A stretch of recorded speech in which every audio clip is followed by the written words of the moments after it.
Fiction Friday, we're reading the next chapter, Chapter 5, in our ongoing book, Master Frisky by Clarence Hawkes.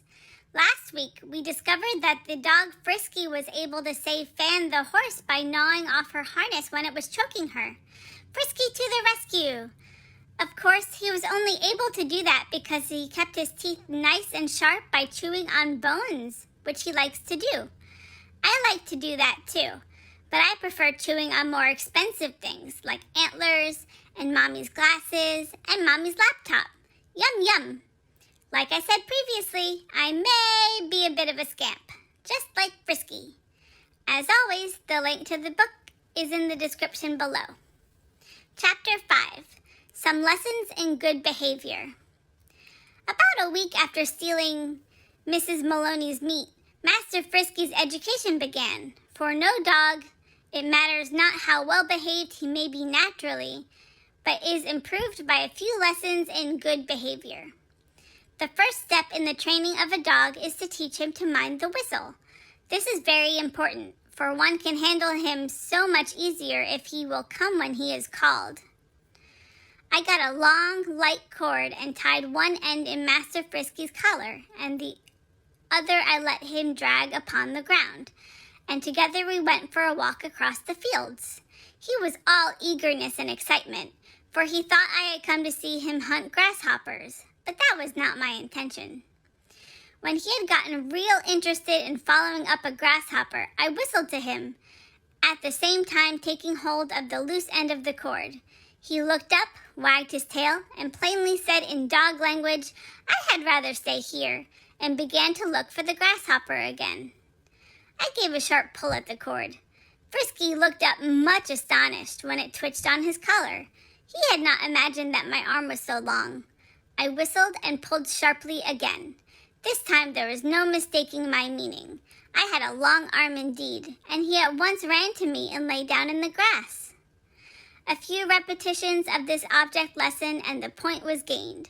When Master whistled, it meant, "Come here," and he would run quickly and stand very still while I patted his head and told him he was a good dog. The next morning I taught him to heel, which is almost as important as an accomplishment for a dog about town as mind the whistle. This time I put a short cord on him, and instead of letting him drag it on the ground, I held it loose in my hand. When we started for the post office, he bounded about me like a crazy dog and wound the rope around my legs in a very unpleasant manner, but this is what I had expected. So I untangled the cord and, carrying a little stick in my hand, made him walk behind me, and whenever he got in front, I hit him gently on the nose.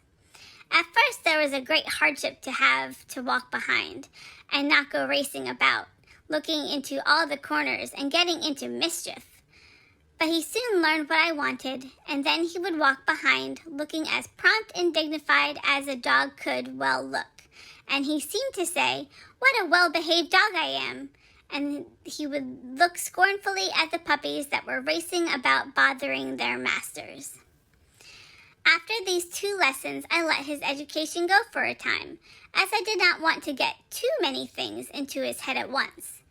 In due time, I taught him charge, which means lie down, and also bring, which is to carry things to his master. It was while I was teaching him bring that a very queer thing happened. I had been using the long cord and a stick in teaching this.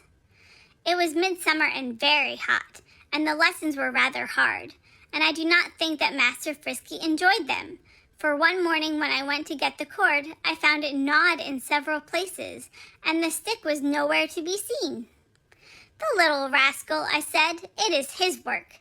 And then I remembered that I had seen him burying something in the garden the day before, and so I got a hoe and went to look. I soon found a place where the dirt was fresh, and a few strokes of the hoe uncovered the bring stick. I dare not say whether it was a puppy's instinct to carry things off and bury them that had prompted Master Frisky to do this, or whether he had recognized the hateful bring stick and thought he would get rid of it by burying it. Of this I leave the reader to judge. Silly Frisky, getting into all that mischief. I admit, I get into the same kinds of mischief on walks, though. I like to bound around and chase birds and squirrels, and even leaves rustling down the street. I also love to circle around Mommy and Daddy and loop the leash around them.